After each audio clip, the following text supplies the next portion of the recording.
Welcome back to Schwartz on Sports, a beautiful Saturday afternoon. We got college football today, but we're talking about the NFL that starts its second week tomorrow. It's Ozone, it's Schwartz on Sports. Let's get rolling. So Ozone, the New York Giants, 0-1. We're going to touch on them, and we're going to jump to our Week 1 recap and our Week 2 picks. So 0-1 in Washington. What are your immediate thoughts, and then we'll dive into it. Well, it's week 2, my friend. It's week 2, Mr. Schwartzy. This is where the men separate themselves from the boys. Week 2, as a Giant fan, very nervous. Very nervous. And we're going to go by the New York talk track right now, which is potentially still the worst offensive line in the league. Can we protect an aging quarterback? Does it look any different than last year? And the defense maybe vindicated a little bit with the Green Bay game, but I do think Washington got late points. But the Green Bay defense looked much better than our defense. Much better. So I'll stop there. Let's go back. But I'd say the word of the day on the Giants is nervous. I'm going to take some of your young listeners back to the last 2-3 years of Eli Manning. Remember that guy? 2-time Super Bowl champion, 2-time Super Bowl MVP, Giants Ring of Honor. We left him with an aging, crappy, worst in the league offensive line late in his career, and this poor guy was running for his life. And what do we decide to do? Change nothing. For how many years of Daniel Jones? What did we see this week? What did we see this week with Daniel Jones with an above-par offensive line? What do we see? Listen, as a Giant fan, we did not want to see that. And we are going into year 1 of a new quarterback. We go with Evan Neals, and I can tell you who Giant fans have turned heavy on. This little center we have that we wasted a second-round pick on, that's getting blown off the ball like a 120-pound kid. That's it. It all starts at the center. So, what do you do? What do you do, Mr. Schwartz? Well, ultimately, you take a look at the games with Andrew Thomas. It was 15, 16, and 1. Just around 500. You take a look at the games without Andrew Thomas. Dating back, now counting week 1, it's 3-16. The Giants are over-reliant on an all-pro left tackle who can't stay healthy. And for the past 2 years, he hasn't been on the field. So we expected him to be here for week 1. He had an awful foot injury, Liz Frank. He has had some setbacks, and he's not going to play week 2. So no matter what, our offensive line will be nothing without Andrew Thomas. But then the question is, all right, are you going to continue paying this guy and relying on this guy when he can't stay on the field? Absolutely not. So what do? Well, we can't draft O-lineman. We took an O-lineman 7th overall, like you mentioned, a second-round pick, dating back to Eric Flowers from out of the regime. We cannot draft offensive linemen. Vikings and the Bears, they signed all pros. They spent all their money on their offensive line. That's what the Giants have to do. Instead of paying James Hudson, a swing tackle who was cut by the Browns, we need to be investing in all-pro offensive linemen. That's what the good organizations do, and that's what we have to start doing because we cannot draft. I agree, Mr. Schwartz, but I'll tell you something. I'm going to go a level deeper because you start to say to yourself, what's going on here? Yes, we know we can't draft offensive linemen, but then you start to get into the Patriots strategy for a while, the Raiders strategy for a while, drafting lower offensive linemen, having great offensive line coaches and coaching them up. But then I happened to be talking to a good friend of mine that was a Washington Commanders, I almost said Redskin, a Commander fan. And he let me know that last year, I did not know this, that the Redskin offensive line coach was an ex-Giant offensive line coach. So then I'm saying to myself, hold on a second. Their offensive line was good last year. And then I'm starting to look at other offensive linemen leaving the Giants, going to other teams. Weston Richburg, remember that guy? There are guys leaving our line, going to other teams, becoming all pros. There are good offensive linemen coming to our team, turning into absolute bombs. So I'm saying to myself, something is weird here, dude. It's almost like it's in the water. I don't even feel, I mean, aside from going out and buying, and we could have had these guys in the draft, Penny Sewell or Tristan Wirth, aside from that level guy, I don't trust anybody. I think if we brought somebody in here, they would stink it up. I don't know the answer. I mean, it doesn't matter the regime. Like, we saw this before Brian Dable. We saw it with Joe Judge. We got a new offensive line coach last year. It doesn't matter. And you still see players, not even on the offensive line, but Evan Ingram. He's a stud tight end. He was awful for the Giants. Tight end, dude. Stud He tight couldn't end. catch with the Giants. It's not, and then, look, Saquon's a bad example, but still, he goes for over 2,000 yards. That's because of the O-line, but we're seeing players who just leave and become studs, no matter the regime. It's painful to watch. McKinney. I'm thinking of Xavier McKinney, right? We're trying to get a safety for the guy we let go, right? It's crazy. Like that, that is like almost a Micah Parsons level mistake. Not at that level, but when you trade a guy away and then are trying to replace him and can't, that's stupid. That's stupid. So we can get hung up on this, man, but where our head. So what I'm trying to give you is a giant flavor from New York, which is, hold on a second. Can we even get this offensive line right? And I think last week, am I going to blame Russell Wilson? I'm not going to blame Russell Wilson because we know that this dude at his age, you can't give him 2 seconds. He was running for his life. Yeah, I mean, I watched that game. I thought, to be honest, I don't think he was awful. We know he's not a great downfield passer over the middle. That's not his expertise. But I thought his scrambling skills and he looked like he could still move, and he was able to make some plays where I thought were dead, and he would actually go and get some yards. So I don't think it was awful. I think I'm expecting it to look a lot better when Andrew Thomas comes back, which I expect to be week 3. But, the thing that I'm hearing, I don't know if it's like that up north, Jackson Dart. Everyone's talking about it. And I was always this offseason saying let him sit. But at this point, and I've heard a lot of people say, J.J. McCarthy walked in. He was hurt all last year. He looked like a stud. Bo Nix, Jaden Daniels, C.J. Stroud coming in year 1 and balling. And it does make me think. And then I heard Colin Cowherd say, all right, well, look at this draft class. It's incredible for quarterbacks coming up. So you want to see if Jackson Dart is legit, because if he isn't, move on and get another stud, because we're going to be top 5 worst team. So do you put Jackson Dart in if we're expecting the Cowboys to go poorly, which I think it will? Are you going to put Jackson Dart in week 3, or are you going to wait longer? Let me tell you something. I know I've gone back and forth with some people close to you, on where I think Colin Cowherd's football acumen is. I don't think it's that high. So in the analogy I'll give you, do you ever want to put a rookie quarterback in with a league worst offensive line? Let me take you through a couple scenarios when you do that. So when you do that, you get yourself into Daniel Jones year 1 again, where Jackson Dart runs for his life every time, starts to get bad habits as a quarterback, gets the shit knocked out of him, hopefully doesn't get injured, but might get banged around. And now you go into year 2 with a lot of bad habits. What he's not looking at is most of these other quarterbacks, when they went to play. So if you're going to use a Bo Nix, for example, or a Jaden Daniels, or who's playing this year as a rookie starter? Are there any rookies to know? Cam Ward, getting the shit kicked out of him. I don't want to use him as an example right now. But if you use Jaden Daniels or you use Bo Nix, go look at the offensive line in front of both those guys last year. Significantly better than the Giants. Then you got a guy like Sean Payton, who knows how to draw plays, who's a pro play caller to keep the heat off your quarterback. I just think you get yourself in another, I'm an old school guy where if you can't get your offensive line right, you can't get anything right. It's like your metabolism's messed up and you're trying to get anything else right in your body. Like, that is your metabolism. So what a great analogy, dude. So you got to get that right, especially with the rookie quarterback.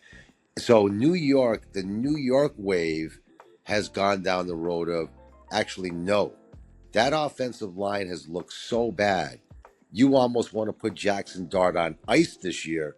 And you know what it's time for? Jameis Winston. Because he doesn't give a shit about bad offensive lines, and he's going to let that ball go downfield. Period. But we are, at least the New York fans, Giant fans, what we saw last week with the offensive line, we've just become more scared at letting Jackson Dart play. Because and the second thing is, I can go on the offensive line for an hour. Listen, I understand you're a bad pass blocking offensive line. Sometimes that takes skill. Dude, we can't run the ball. We couldn't run a ball against a shitty Washington defense. Oh, okay, with a 40-year middle linebacker, 40-year-old middle linebacker, and Bobby Wagner. We couldn't even run the ball. So, not good. I get what you're saying, and I'm not going to put him in with this offensive line, but Andrew Thomas is coming back. And I read you the stat. Look, 15, 16-1 isn't 17-0, but it's around 500. He's coming back. I'm excited for him, but I need to see him. Like, I'm also, the Giant fans here are also very scared of, did we see the best of Andrew Thomas? Like, remember, he hasn't been on the field in almost a year and a half. I know. That's a long time. Like, we're remembering 2 years ago, peak of his form, Andrew Thomas. A lot of guys are like, and it almost looks like he's afraid to get back on the field. Like, if you heard him talk last week, he's like, I want to make sure everything's right before I go out there. It's like, ooh, you feel like, so I'm with you. I think he improves. Like, the Giant secret sauce we're talking about here is Marcus Embo, good old MM. If you could stick him, screw these other guys. They all suck. I'll call it right now. They all suck. Stick him with Andrew Thomas on that left side of the line. Get yourself a good left side of the line. Let's go. I'm with you. Go out, get a new center. I put him in. I put Bo in, and I do that. And look, we'll wait. We'll see how week 2 looks, and maybe we prolong the Jackson or we're putting Jameson. But let's move on. We'll talk about the defense real quick and then move on to week 2. So my thoughts on the defense were this. I thought they held down the fork well. I mean, we saw this last year. The Giants can't run the ball and we can't have the ball. The defense is just going to get exhausted. I thought the run defense looked pretty bad. And then a lot of people are chirping about Abdul Carter not playing enough. I think he played 50% of snaps. I think Shane Bone came out this week and said he's going to go out and play some linebacker now that McFadden's out, which also hurts. Bobby Okereke led the league in tackles, and I thought our corners were solid. I mean, Terry McLaurin was held down. He burnt Paulson Debo once, but it was a bad throw by Daniel. So what are your thoughts on the defense? Flott's better than Banks.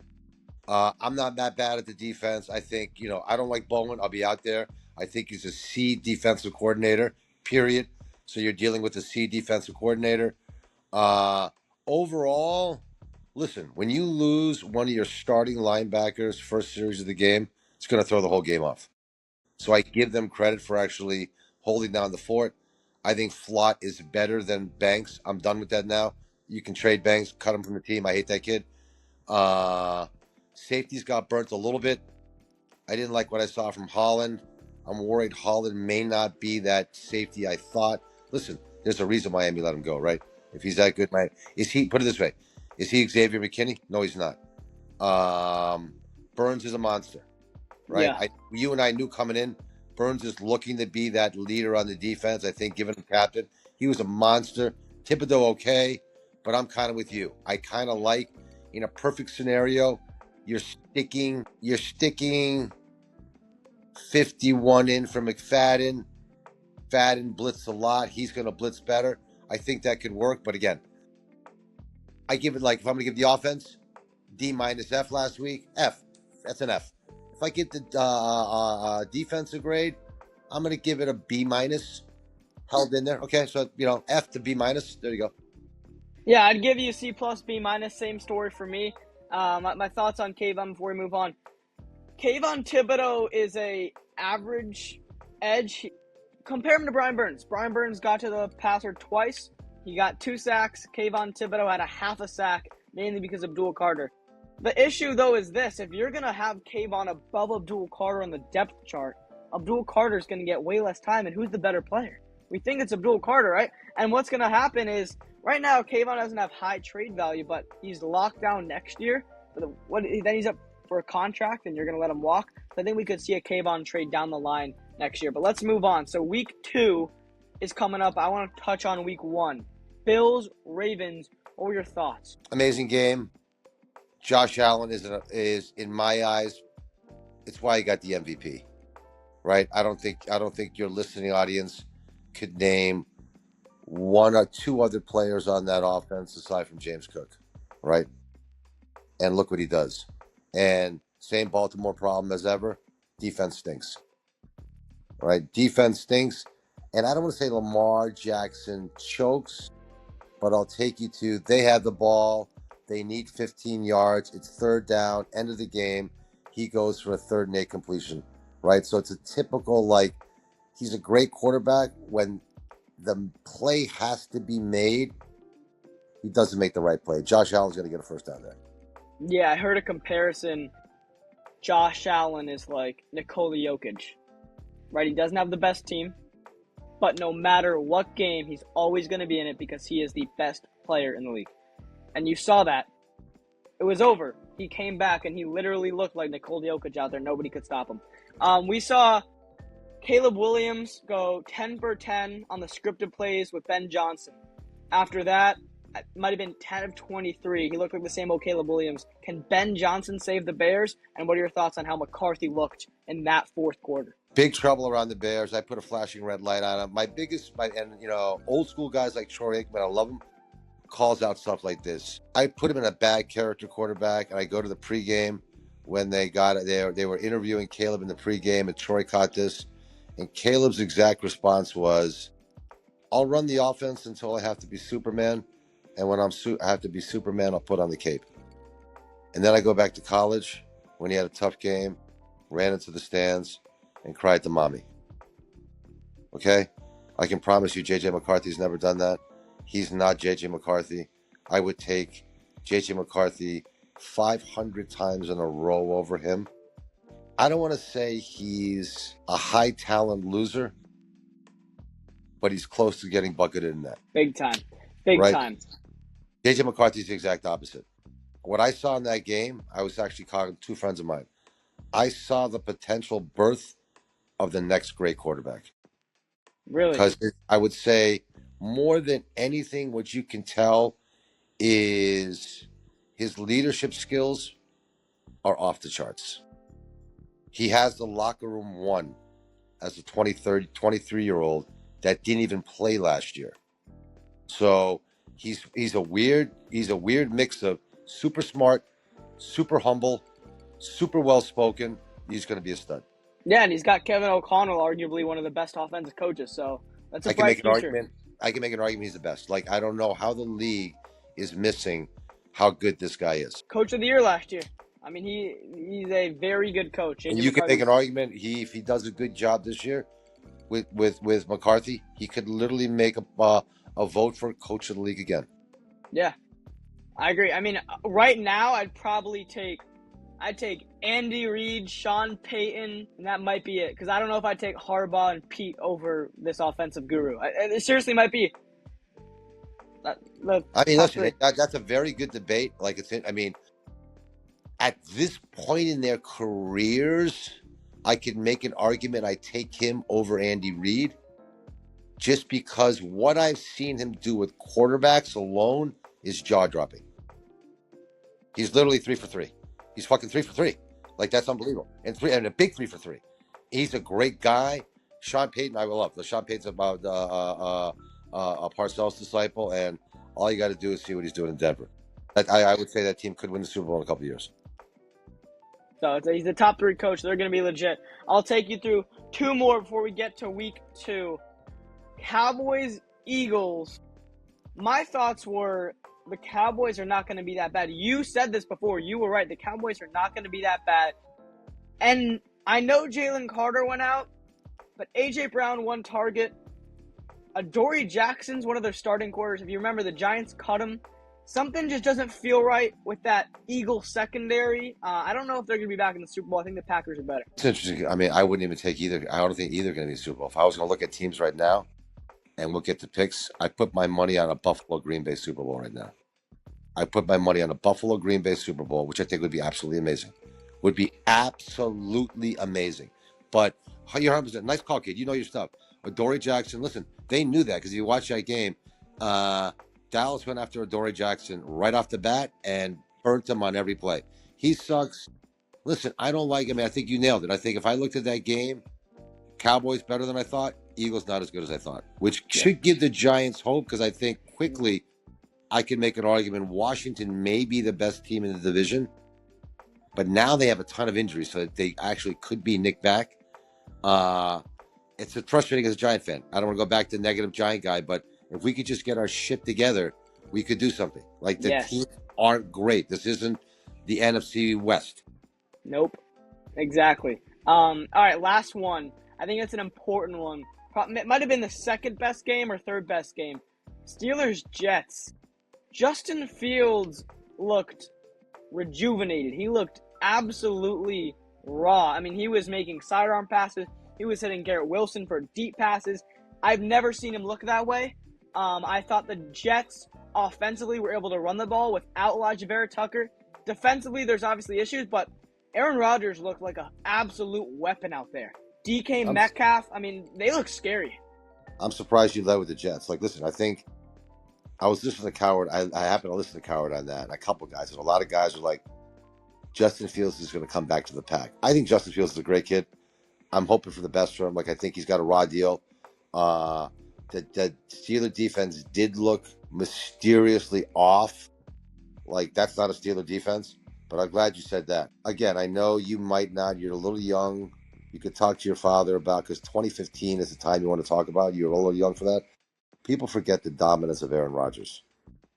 Like, there's an easy conversation to say he's the best quarterback in the past 50 years.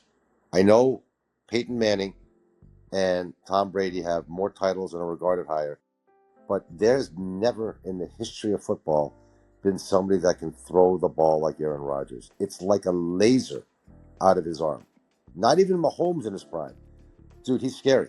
Like, he almost looked like he's almost 80% back. If he could keep his legs together, I think from what I saw with Baltimore, they could easily make a Super Bowl run. They could. Right now I think the top of the AFC, I wouldn't put the Chiefs in there, but I'd still like the Ravens, so Ravens, Bills, Chargers, but the Steelers right there. If their defense can I think they will be able to still be a top 5 defense. I mean, you give Aaron Rodgers, DK Metcalf, a solid O-line, Jonnu Smith, that big old tight end Washington, he's 6'7", and Jaylen Warren who can pound the ball down. And Mike Tomlin. They got that little gnat. Watch out! They got that little gnat Austin running around. Calvin Austin, yep. Calvin Austin's going to be a stud this year, dude. He loves those little gnats. I'm telling you, Rodgers is on my. So I work with a guy that lives in Pittsburgh, and I can tell you right now, the Steelers are super high on what they just saw. Yeah. I mean, I think the Steelers are going to be good. All right, this is going to lead us into... I'll throw one back for you. Detroit. Was last year the peak of the mountain, or do they have another one in them? So here's the thing with Jared Goff. Sean McVay, we forgot about him, arguably a top 5 coach. He's so quickly, sidebar. Current Mount Rushmore of coaches. These are coaches coaching. I would say it's Reed, Peyton, McVay, Connell. And they're all offensive coaches. That's where it is. Yep. That's it. 100%. So you give him Sean McVay. He's on our Mount Rushmore. Then you give him Ben Johnson, who is proven to be a pretty bright guy, right? Now you take away Ben Johnson, and you kind of see what Jared Goff is. He isn't anything special, right? When you give him great minds, he looks great. When you give him average minds, he's not going to be great. And you took away Glenn, so their defense is weaker. I think Lions are going to be, 10-7? I just don't think they're a top team anymore. I think they're going to be a good team. Dan Campbell's absolutely a furious coach. He's going to light up that locker room. But I think this team's at 11-6, 12-5 ceiling. Not 15-2 anymore. I'm going to take and listen, this is horrible because I love Campbell. He was a one-time Giant under Parcells. No, was he a Giant? No. He played under Parcells at Dallas. That's why I liked him. So I'm going to give you this because it's horrible. You're right. Lost a good offensive coordinator. You can see Goff going back. Lost a good defensive coordinator. You saw the defense take a step back. You and I talked about this, I think, in the last call. Lost their all-pro center, Frank Ragnow. Immediately saw the run game fall apart, right? Ooh, everybody drafted those two running backs so high in fantasy. Gibbs had a bad game. No, let me tell you something. I think they have a bad year. And this is the fourth whack on that. Do I think Dan Campbell's a good coach?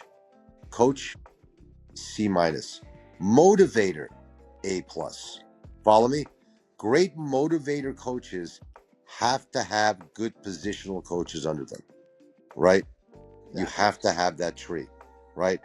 He's an A+ motivator. A+ motivator, but you need to have those coordinators that can feed off your motivation. You follow me? I do. You lost those guys. I do. And the issue is, before we get to the week 2 games, the issue is the motivation stuff's great when you're winning. The problem with the motivation coaches and the rah-rah coaches, when you're losing, the locker room can't give a shit. And that's how you lose a team. And that's what I hope doesn't happen. This is a weird weekend, dude, because, I mean, we're going to go, and this will segue us right into games. I mean, you literally have, what I love about the NFL, short season, big games, there are must-wins this weekend. So Detroit against Chicago is a must-win for Detroit. It's almost a must-win for both of them because you have new coaching regime against a potential Super Bowl contender coming in. Because then you get your if you go 0-2 in the NFL, what happens? You get yourself in this talk. This is the percentage of team. When you go 0-3, these are the percentage of teams that make the playoffs, and it's small. Yeah, it's 12% if you're 0-2. So people freak out. So it's almost like, so let's go to the picks. All right. We'll start off Niners Saints. The Niners 3.5-point favorites on the road. 3.5-point favorites on the road. Purdy down. Kittle down.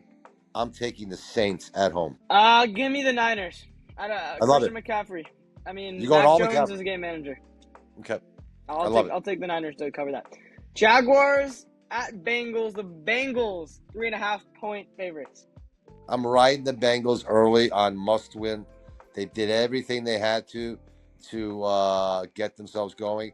Jags, still no faith in that team. Still no faith in Trevor Lawrence. I'm going with the Jaguars here. I love it, dude. Listen, this is beautiful. Like, we can't have a show and you and I picking the same picks. You can't do it. Honestly, my brother asked me earlier. I said Jaguars right off the bat. Here's why. The Bengals are great. I think the defense still has some problems. I get it was a divisional game against the Browns. They had a lot of troubles in that game, and the Jaguars pounded down on a mediocre football team. Jaguars are a talented group. Trevor Lawrence can play ball. Give me the Jaguars to cover 3.5. I'm going to tell you right now, and let me blow this up a little bit, Mr. Schwartz. This should be a 5-pick weekly, and your dad needs to be in these picks. Period. Listen, he's got to have skin in the game. So, go. All right. Bills minus 6.5 at the Jets. I got to find out if Ed Oliver's playing or not. He's big. 6 points is a decent line. I'm going to have to go Bills. Yeah. Yeah, I mean, look, I was thinking Bills. I mean, I could make a case for the Jets. I can make a case for the Jets too. Easy. Yeah, I mean. Easily make a case for the Jets. But I do think that the Justin Fields, one wheel comes off the Justin Fields bus this weekend. Not all the wheels, but one wheel pops. Yeah, I mean, and look, I just don't think the Bills' defense is scary. So I think if Justin Fields wants to have a field day at MetLife, I think he can. No pun intended. No, look, I shit last week. They did.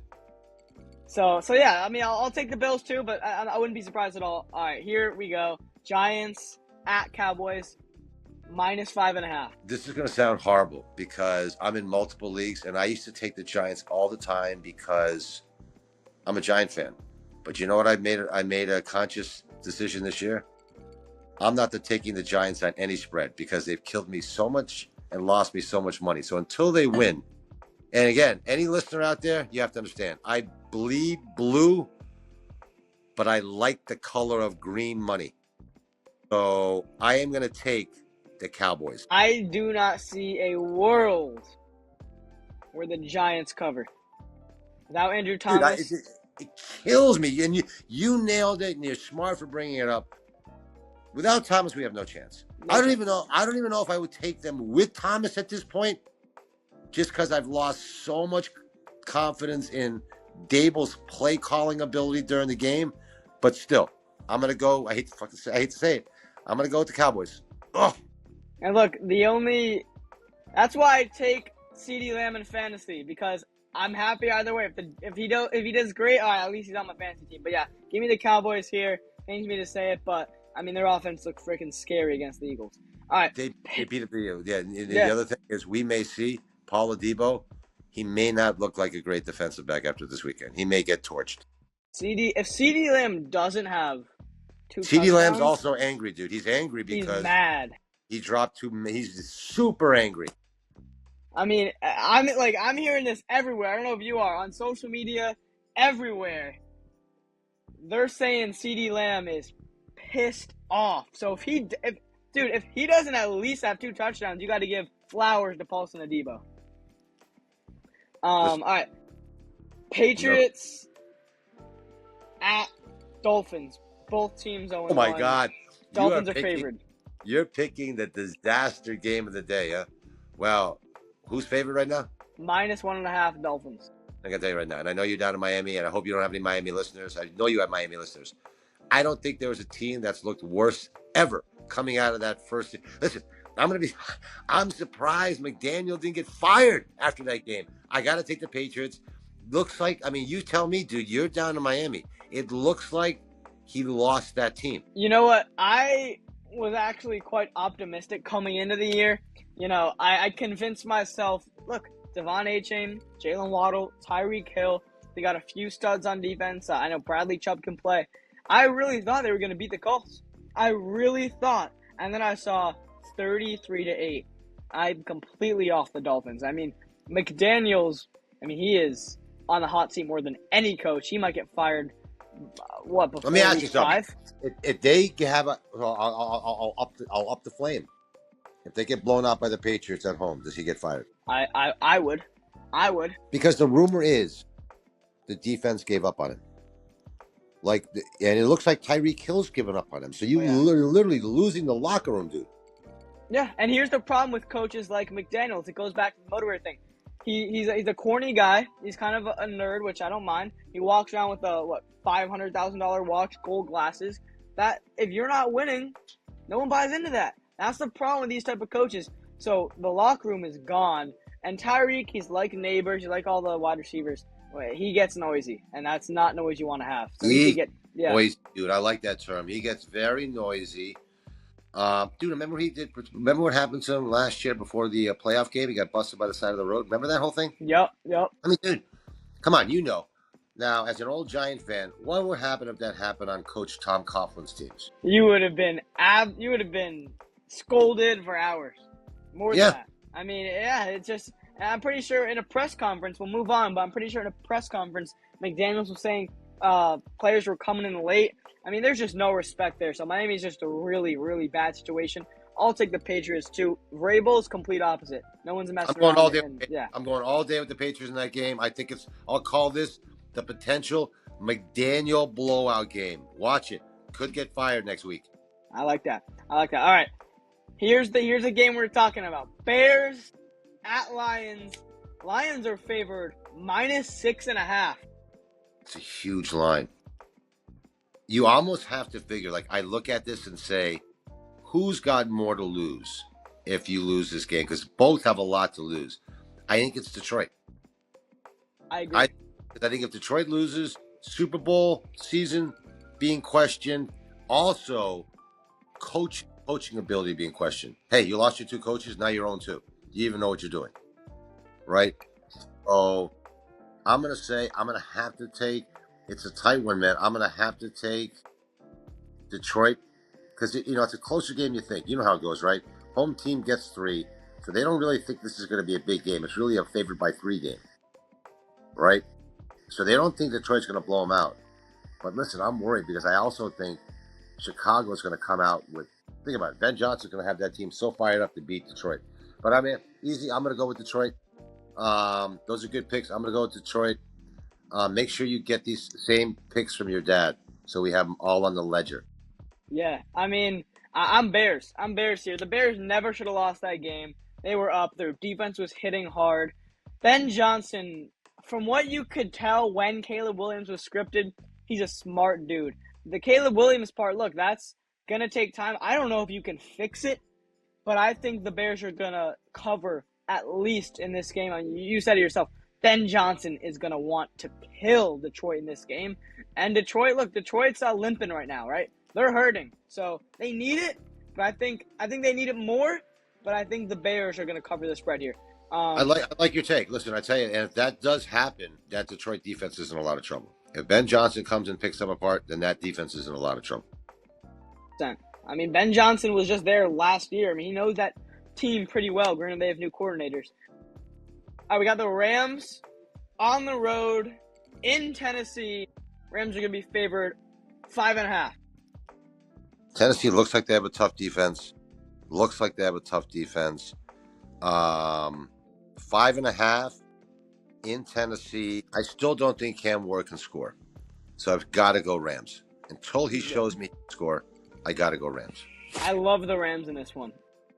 And Sean McVay, look, I think they're gonna bully the Titans. I mean, look, The Titans overperformed.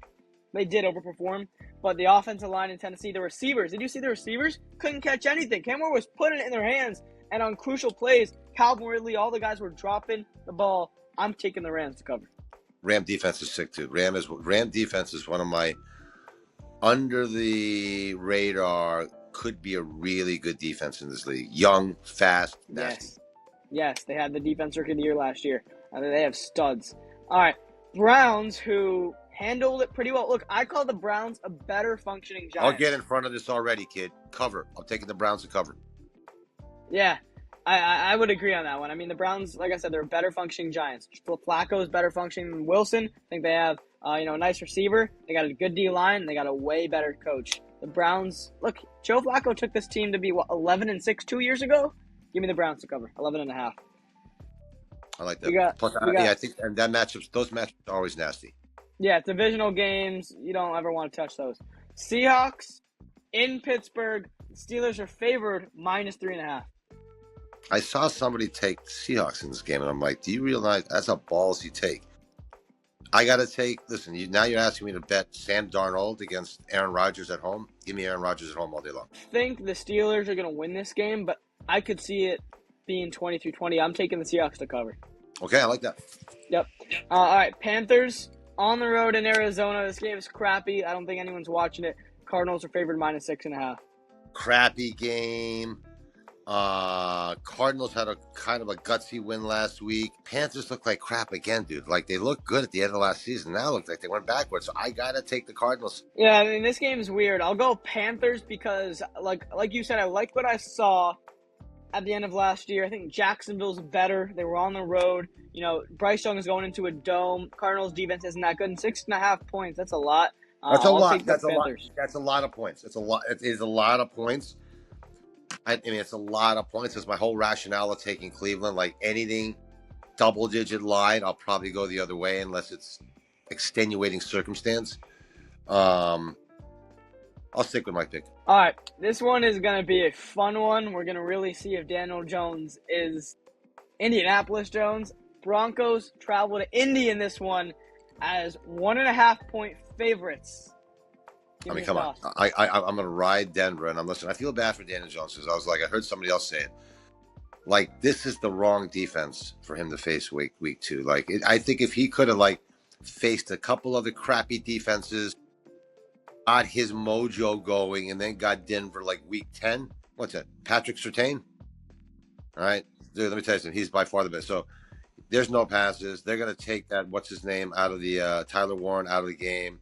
They've got a vicious pass rush. Daniel Jones is starting. He's going to get little flashbacks from the Giant days. I got to take the Broncos. I'm with you on this. I think people need to relax on Daniel Jones. Look, people forget he won a playoff game in Minnesota with the Giants. He's looked good in games before. He's looked good down the stretch. The issue with him is, aside from the O-line, he can't continuously play good football. I don't think this is any different. It might be. I might be wrong. In 10 weeks, we might be replaying this video saying, Ryder, you're an idiot. But I'm taking the Broncos here. I'll tell you right now, and I'll be very open. It's like 6 degrees of separation if you get the tie-in. If Daniel Jones wins this week against the Broncos, I want to fire Dable immediately. I'm with you. Out of just principle. Out of principle that, because in my eyes, that'll show me that Shane Steichen is so much better of a coach than you are. You don't deserve to be coaching anymore.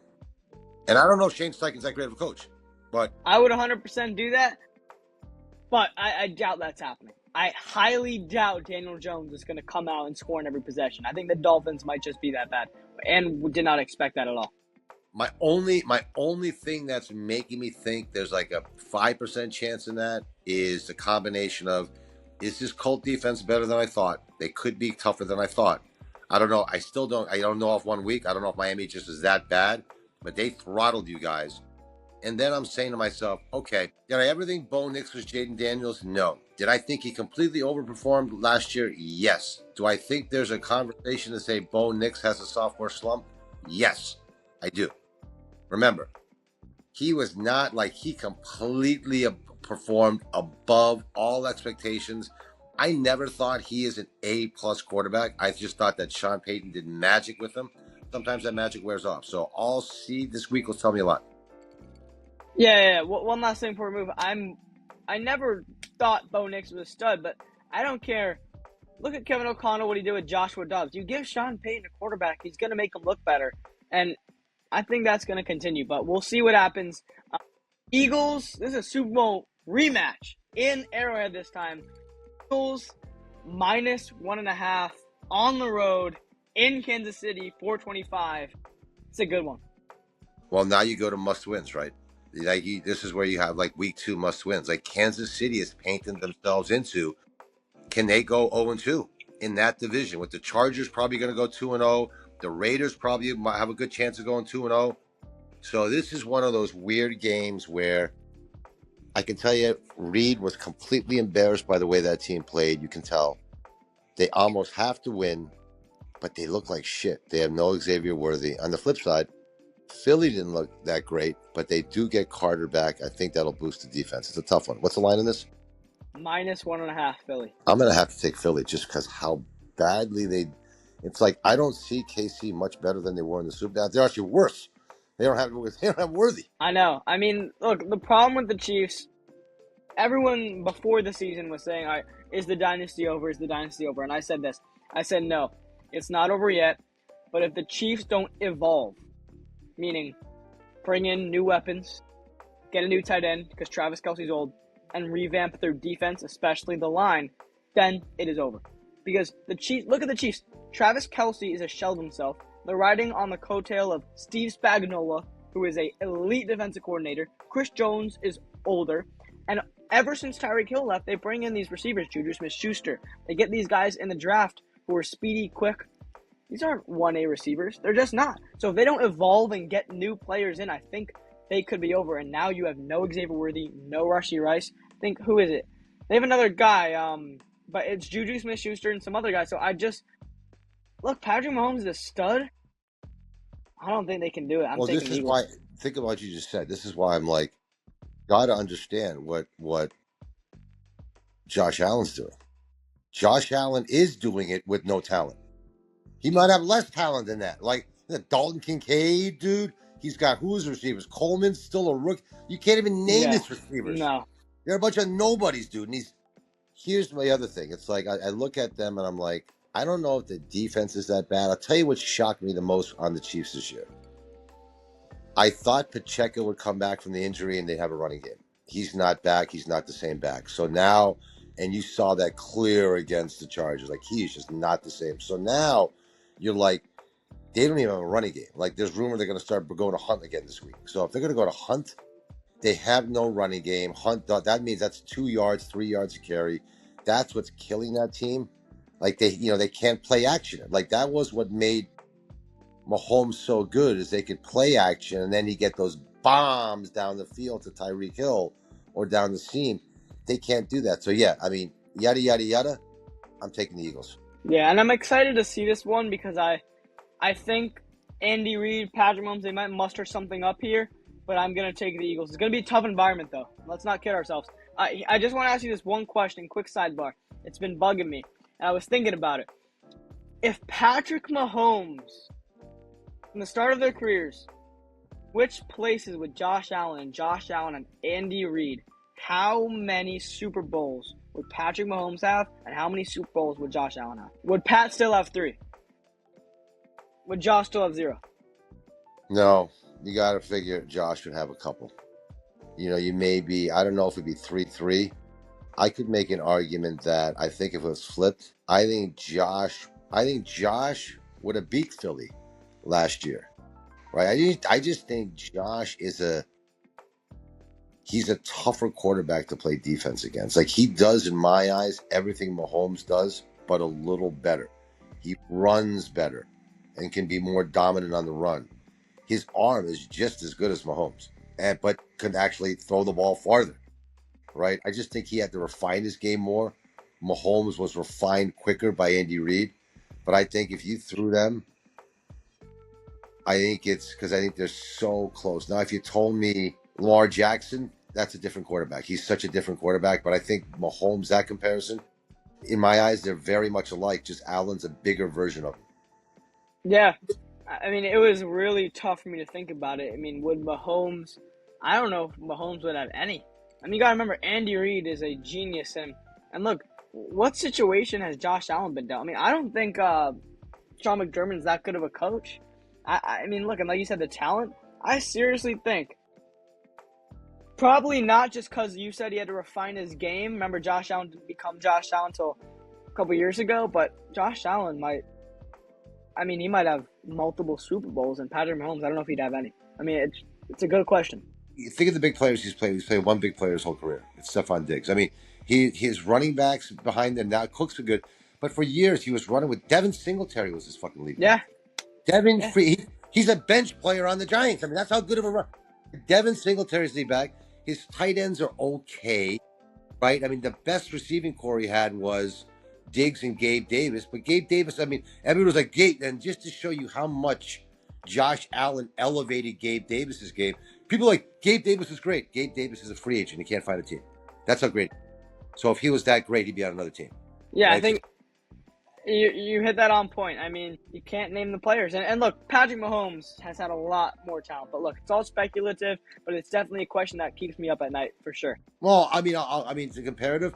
Like, I know Juju Schuster's shot, or is older, but it's not that old. And remember, Juju Schuster was an All-Pro at one time. He was a fucking stud, at Pittsburgh. I mean, Rashid Rice is a number 2 draft pick. And I can make arguments that he still has better talent. I mean, as beat up as Travis Kelce is, he's a Hall of Fame tight end, dude. Yeah. Dawson Knox is no Hall of Fame tight end. It's true. It's all valid points. I'm a big Josh Allen fan. He's a guy I really think needs to get a Super Bowl in the next 2 years because it's killing him for the recognition he deserves, right? He should be getting big-time recognition. Yeah, that's why more that I think about it, I think he was well-deserving of the MVP last year. All right. Falcons take a trip to Minnesota. Minnesota minus 3.5 point favorites at home Sunday Night Football. What are your thoughts? Come on, you just heard me. I'm basically waxing poetic on Minnesota and their coach. I still don't like this Atlanta team. I don't like their coach that much. I know Penix. I like Penix as a person. They still can't get the Bijan Robinson game going, right? He's getting all his yards in the air. I'm going to go with Minnesota. Yeah, I mean, I'm taking Minnesota here. I just think Brian Flores and that defense are going to be able to really get to Penix. I thought they played well, though, against the Bucs. I really didn't think the Falcons were going to be that good. I think the Falcons are going to be better than people think this year. I think, what's his name? Kyle Pitts, who's been just really underwhelming. I think he's going to have a breakout year with Penix in there. I think the Falcons are going to be good down the line, but it's week 2. We've been raving about McCarthy, and I think it's going to be an electric offense, and that stadium's going to be pumping. I mean, think about that stadium. That stadium is going to be pumping on Sunday night. So I'll take the Vikings here to cover. Mm-hmm. We move on. Bucks taking a trip to Houston. Bucks had a pretty good week, and the Texans, honestly, were very disappointing. They're going to be favored minus 2.5 at home What do you think? Texans are favorite, right? Give me the Bucks. Give me Baker. I agree. I mean, I hate agreeing on everything, but I can't think of a world where the Texans do that. One thing they might bounce back and be Baker. All right, last one. It's going to be a fun one, I think. Pete Carroll, Harbaugh, Chargers going to Las Vegas. 3.5-point favorites, Monday Night Football. I like this game. I'll go back to Houston. When do you start putting the sirens out on CJ? Look, I think people need to chill.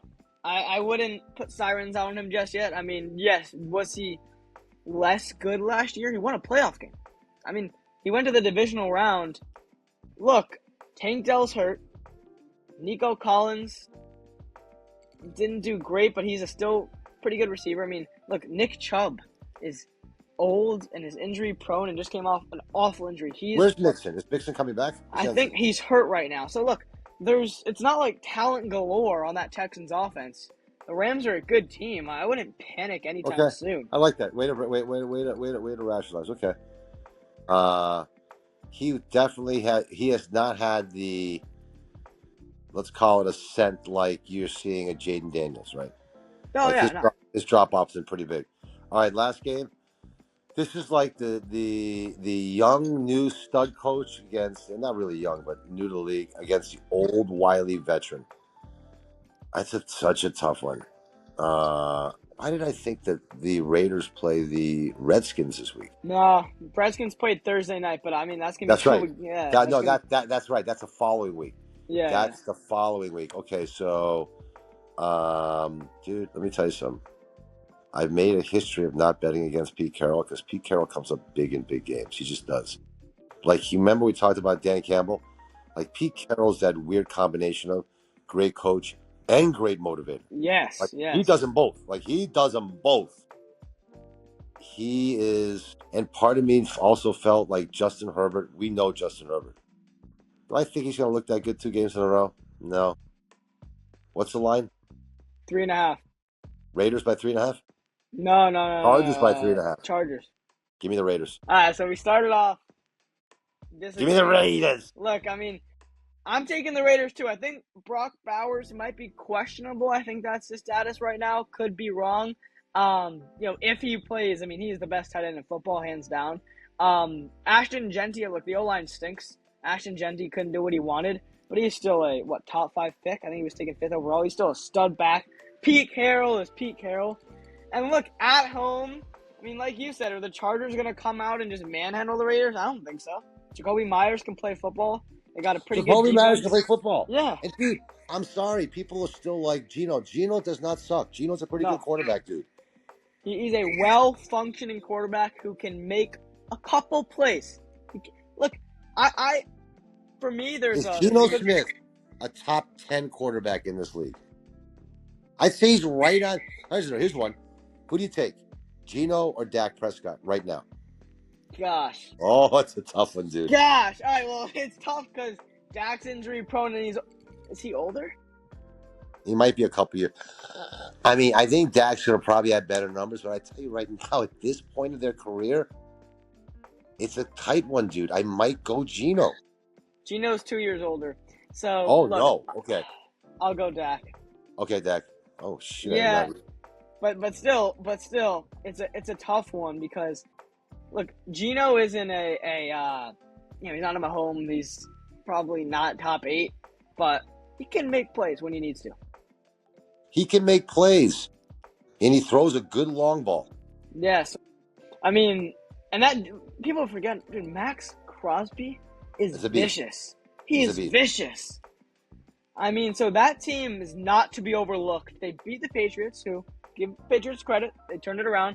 I think the Raiders are going to be, are they going to finish last in that division? Maybe, but I don't think so. I don't think so.